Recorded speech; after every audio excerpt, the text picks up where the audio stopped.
Assalamualaikum warahmatullahi wabarakatuh. Bismillah, alhamdulillah. Alladzi binikmatihi tatimus salihat. Wassalatu wassalamu ala sayyidis sadat sayyidina wa habibina wa maulana Muhammad wa ala alihi wa ashabihi anzumiz zahirat amma ba'du. Subhanaka la ilma lana illa ma 'allamtana innaka antal alimul hakim wa la haula wa la quwwata illa billahil aliyyil azim. Hadirin hadirat para pecinta ilmu, pengunjung taman syurganya Allah yang berbahagia, wabil khusus Bapak Ketua DKM yang membersamai kita. Mudah-mudahan Allah Ta'ala berikan keberkahan dalam hidup beliau, diberikan kemudahan dalam setiap langkah perjuangannya. Amin ya rabbal alamin. Siang ini tidak ada kata yang pantas kita ucapkan melainkan ungkapan syukur kepada Allah Subhanahu wa Ta'ala yang telah memberikan kita aneka macam nikmat yang tiada hingga. Mata kita bisa berkedip ini merupakan nikmat dari Allah. Pernahkah kita membayangkan berapa kedipan dalam satu hari? Pernahkah kita membayangkan berapa hembusan nafas kita dalam 1 kali 24 jam? Semuanya itu merupakan nikmat dari Allah Subhanahu wa Ta'ala yang patut kita syukuri dengan ucapan Alhamdulillah. Kita bisa menelan air ludah kita tanpa rasa sakit di tenggorokan, itu pun merupakan nikmat dari Allah Subhanahu wa Ta'ala.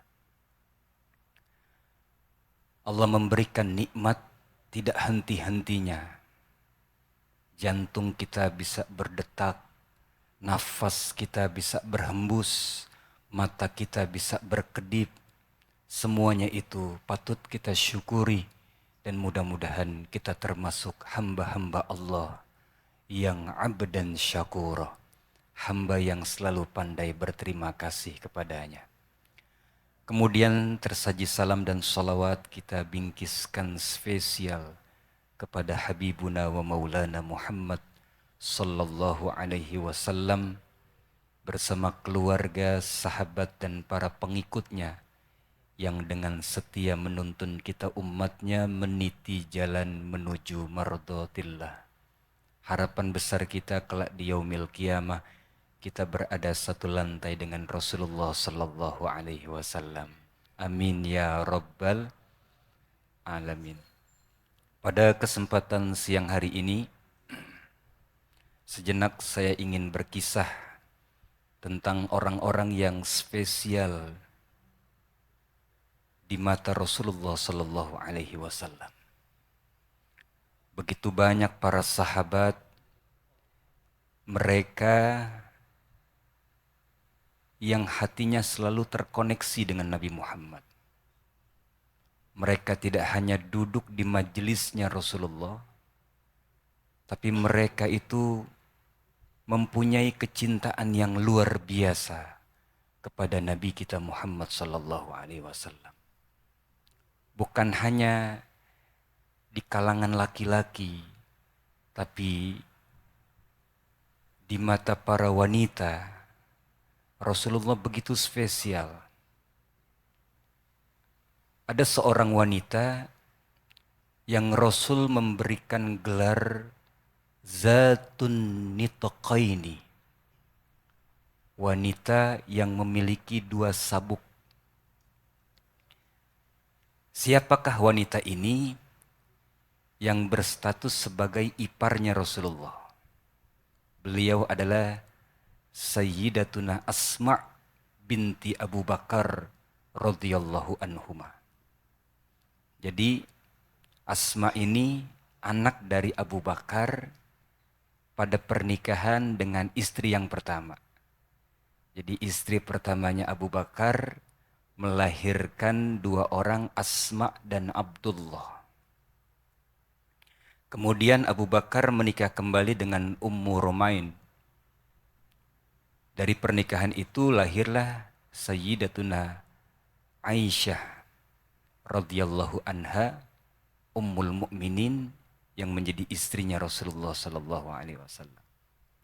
Jadi Asma dengan Aisyah itu satu bapak, beda ibu. Jadi saudara sebapak. Yang saya ingin menceritakan tentang Siti Asma,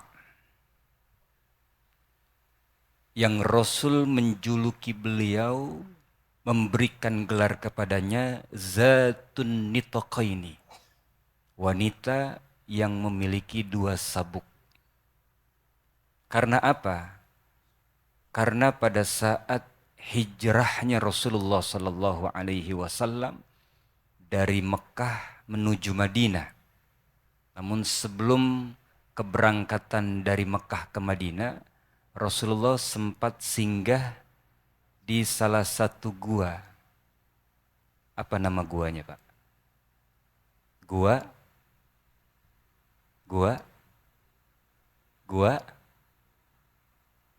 Sur.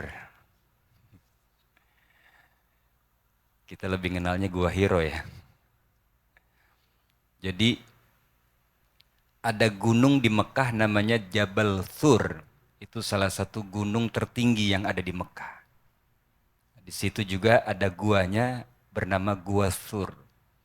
Jadi ketika hijrah perintahnya turun, para sahabat sudah mulai berangkat lebih dahulu. Kemudian Rasulullah berangkat paling akhir. Sahabat yang berangkat diam-diam, senyap, sembunyi-sembunyi. Karena apa? Karena taruhan mereka itu nggak tanggung-tanggung nyawa. Kalau ketemu dengan kafir Quraisy di tengah jalan, maka dicegat, pilihan cuma dua. Kamu mau kembali ke Mekah atau taruhannya nyawamu. Maka mereka yang berangkat hijrah itu sembunyi-sembunyi, Pak. Sementara Rasul belum hijrah. Sampai Sayyidina Abu Bakar datang ke Rasulullah dan menyatakan, ya Rasul, kapan kita hijrah? Tenang wahai Abu Bakar, belum ada perintah dari Allah. Saya belum mendapatkan isyarah. Belum ada notifikasi dari Allah untuk hijrah.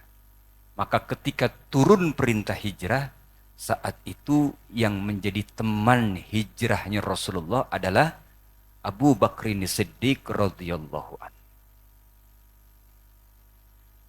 Datang Rasulullah persis pada hari Kamis ke rumah Sayyidina Abu Bakar. Wahai Abu Bakar, perintah hijrah sudah turun. Nanti malam kita akan hijrah. Engkau yang menjadi temanku. Dan aku memerintahkan Ali sebagai pengganti tempat tidurku. Di posisi Sayyidina Ali yang masih muda saat itu, ketika diminta oleh Rasulullah untuk menggantikan tidur di tempat tidurnya Rasulullah, itu sangat beresiko, Pak. Resikonya apa? Nyawa.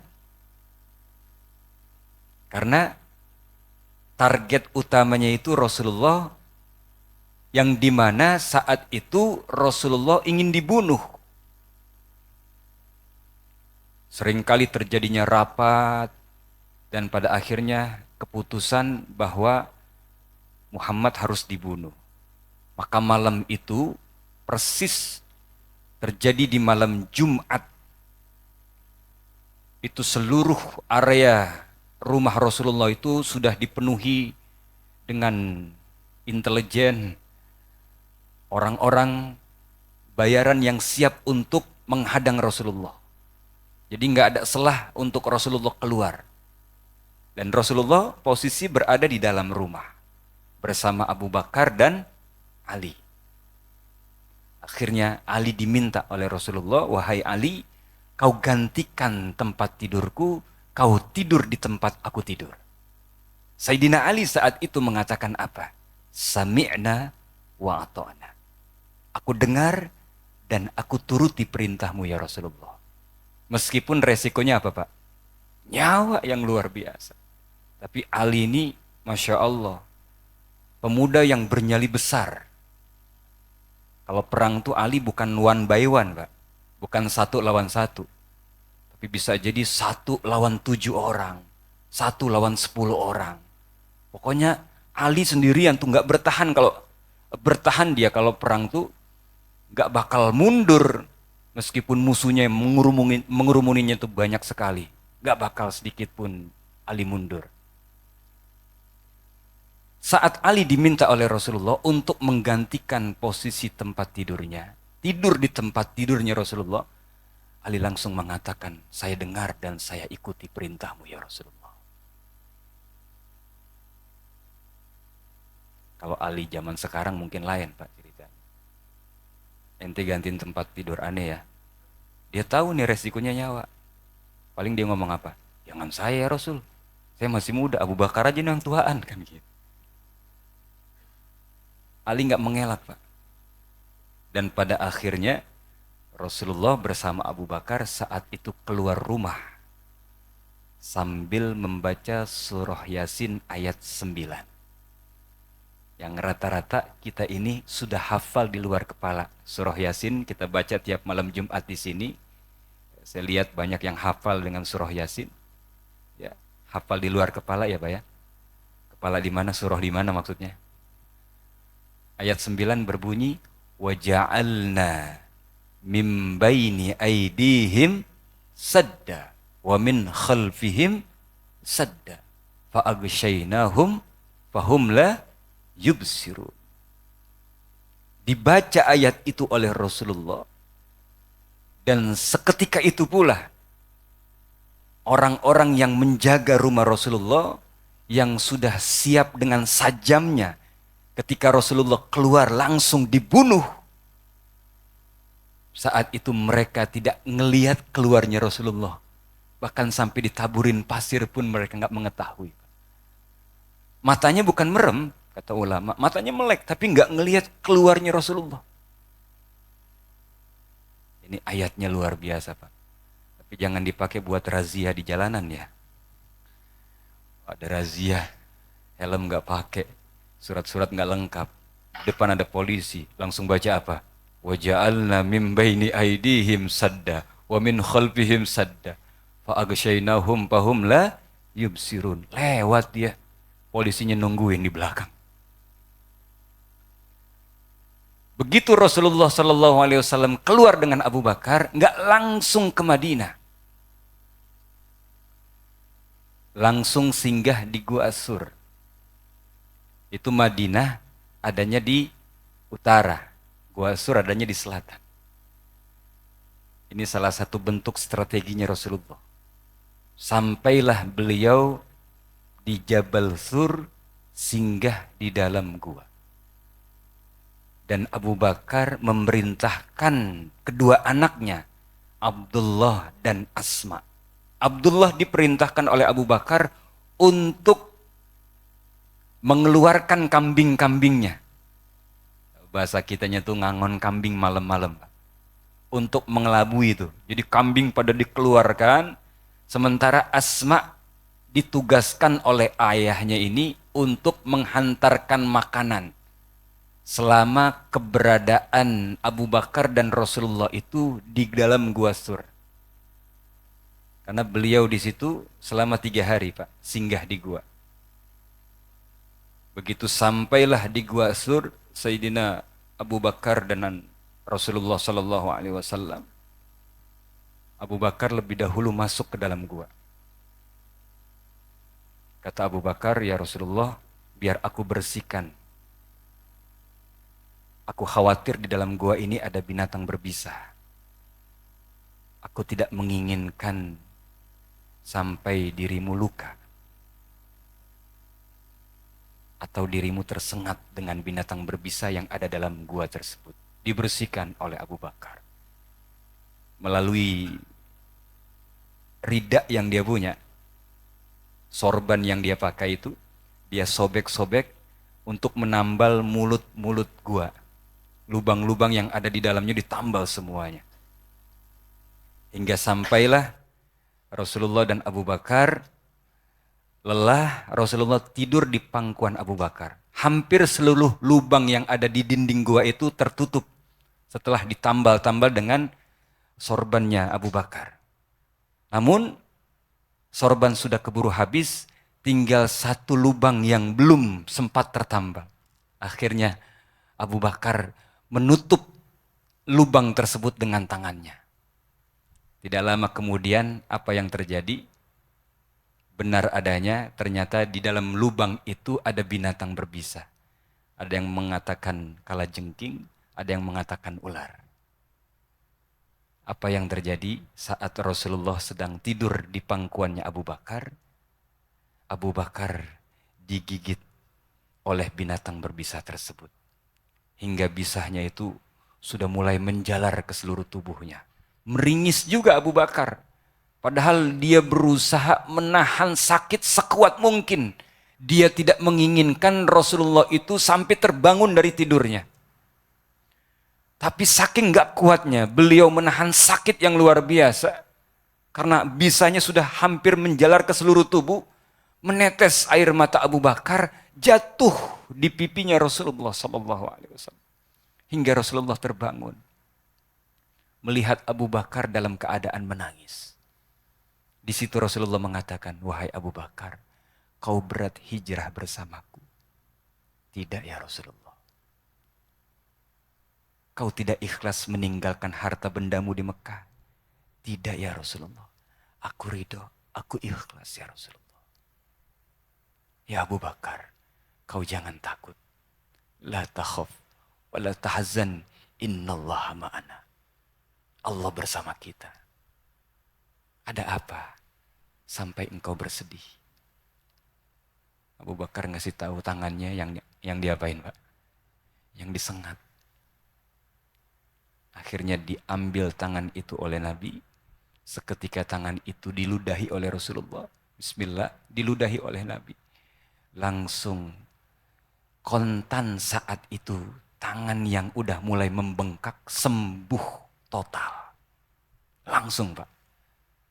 Bengkaknya kempes, lukanya rapat, sembuh total.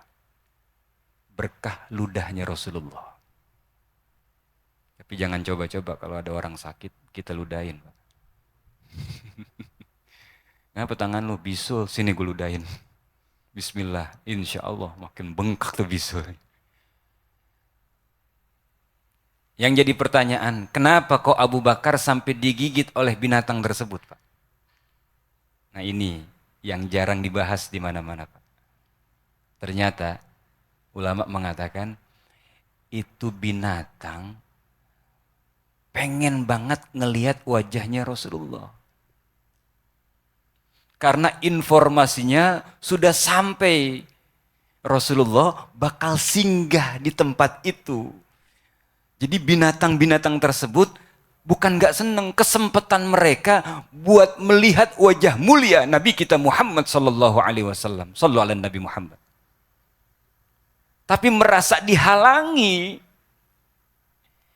Dia pengen melihat secara langsung wajah mulia Rasulullah, merasa terhalangi, akhirnya digigit Abu Bakar. Sallu ala Nabi Muhammad. Masya Allah. Hingga pada saat itu diantarlah makanan oleh Asma yang ditugasi oleh Abu Bakar. Jadi Sayyidina Asma ketika mengantar makanan ini, Pak, bukan enggak penuh dengan resiko. Resiko yang terjadi udah pasti, Pak. Nyawa taruhannya. Sementara Asma saat itu kondisinya sedang hamil. Dia berusaha sesenyap mungkin. Dia buatkan makanan untuk ayahnya dan Rasulullah. Sehingga saat itu dia bingung, Pak. Nggak ada tali untuk pengikatnya. Maka sabuknya ini, Pak, yang dia gunakan itu dibelah dua, Pak, dengan giginya. Yang satu dipakai buat sabuk, yang satu lagi dia ikat buat makanan. Maka disitulah Rasul menggelari apa? Zatun nitaqaini, wanita pemilik dua sabuk. Dan hebatnya, Pak, kalau kita mau mengetahui, Asma ini usianya begitu panjang, sampai 100 tahun. Mengalami Rasulullah, mengalami Khulafaur Rasyidin, Abu Bakar, Umar, Utsman, Ali, dan seterusnya. Sementara kakaknya Aisyah itu udah meninggal duluan. Asma usianya panjang. Usia sampai 100 tahun, tercatat kematiannya, dan di usia 100 tahun itu, gigihnya masih utuh, tidak ada yang tanggal sama sekali. Rambutnya tidak ada yang putih. Kan biasanya, mohon maaf ya Pak, kalau usia udah mulai bertambah, udah mulai lanjut, ada aja pasti yang kalah, betul ya? Ada yang rambutnya masih hitam, matanya udah mulai rabun, betul ya? Ada yang matanya masih awas, giginya udah mulai satu persatu. Ada yang giginya utuh, matanya masih awas, rambutnya masih hitam, kupingnya udah budak, kan gitu. Tapi Sayyidatuna Asma itu Masya Allah, giginya masih utuh, rambutnya pun masih hitam. Meninggal di usia 100 tahun. Itulah yang digelari oleh Rasulullah Sallallahu Alaihi Wasallam, Zatun Nitaqaini, wanita pemilik dua sabuk. Karena saat mengantar makanan tersebut, dia bingung mencari tali untuk mengikat makanan itu, maka digunakanlah sabuk yang dia punya, dibelah jadi dua. Yang satu ikat pinggang, yang satu buat nenteng itu makanan. Dia bawa makanan itu, di mana saat itu terpantau CCTV di mana-mana, intelijen disebar di mana-mana. Dan taruhannya lagi-lagi nyawa. Sementara saat itu Asma dalam keadaan berbadan dua, dalam keadaan hamil. Menghantarkan makanan sampai ke Gua Sur itu perjalanan bukan 1-2 jam, Pak. Jadi Jabal Sur itu, Gunung Sur itu tinggi, dan guanya itu kurang lebih menempuh dari bawah, trek bawah sampai naik ke atas gunung itu, nggak sampai di puncaknya memang, itu sampai kurang lebih memakan waktu 3 jam. Dalam keadaan hamil yang luar biasa. Masya Allah. Selama 3 hari itu, Asma menghantarkan makanan untuk ayahnya dan Rasulullah. Hingga pada akhirnya Rasulullah dari malam Jumat, Sabtu, Ahad, saat itu Rasulullah berangkat dari Gua Sur menuju Madinah Al-Munawwarah. Hingga pada akhirnya setelah Rasulullah hijrah, Asma pun menyusul bersama suaminya Zubair bin Awam. Menyusul keberangkatan hijrah bersama Rasulullah, sementara kondisi Asma hamilnya sudah semakin membesar. Sampailah Asma di Masjid Quba, dan ketika itu melahirkan anak. Maka tercatat dalam sejarah, anak pertama bayi yang jadi muhajirin dari Mekah menuju Madinah, mereka yang ikut hijrah, bayi pertama yang masuk dalam keadaan beragama Islam yaitu bayinya Asma. Mereka hijrah ikut bersama Nabi kita Muhammad Sallallahu Alaihi Wasallam. Begitulah kehebatan seorang wanita yang saking begitu cintanya kepada Rasulullah Sallallahu Alaihi Wasallam, mengalahkan cintanya kepada siapapun juga, meskipun kondisi saat itu dalam keadaan hamil, meskipun saat dia menghantarkan makanan penuh dengan resiko, tapi semata-mata untuk kejayaan Islam, semata-mata untuk mempersembahkan kecintaannya kepada Rasulullah Sallallahu Alaihi Wasallam, hingga sampailah Islam menyebar ke seluruh dunia.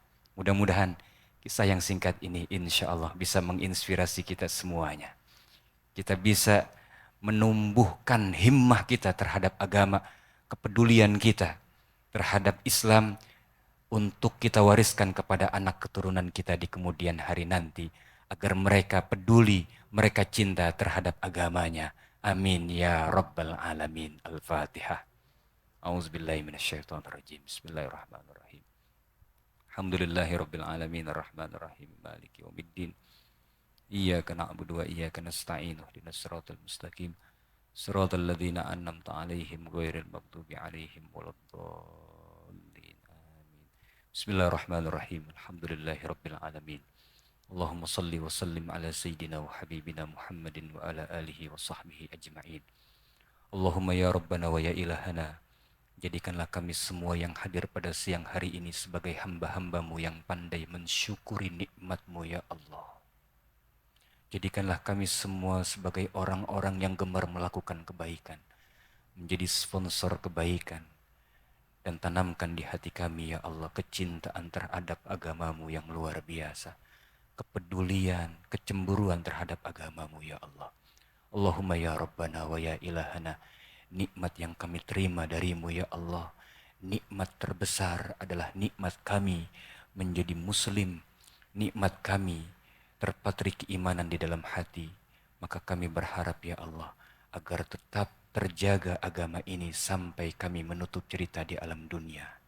Allahumma ya Rabbana wa ya ilahana, jadikanlah kami pemimpin-pemimpin di keluarga yang bisa membelikan tiket surga untuk istri dan anak-anak kami. Jadikanlah mereka semua yang kau titipkan kepada kami ya Allah menjadi generasi-generasi Qur'ani, menjadi manusia-manusia yang kelak bermanfaat untuk agama, nusa dan bangsa. Jadikanlah ya Allah anak keturunan kami orang-orang yang gemar mendirikan salat, orang-orang yang rajin bersedekah, orang-orang yang selalu berbuat kebaikan dimanapun mereka berada. Allahumma ya Rabbana wa ya ilahana, jadikanlah tempat kami bekerja ini menjadi tempat yang penuh dengan kenyamanan, tempat yang penuh dengan keberkahan. Jadikanlah duduknya kami di majelis ilmu ini ya Allah duduk yang kau ridhoi. Setiap hembusan nafas dan langkah kaki kami menjadi sesuatu investasi yang kami nanti banggakan di hadapan-Mu ya Allah. Ilahana ya Rabbana, jadikanlah waktu yang kami punya saat ini menjadi waktu yang paling bermakna dalam hidup kami. Waktu di dalam kebaikan, di tempat yang baik, bersama orang-orang yang baik.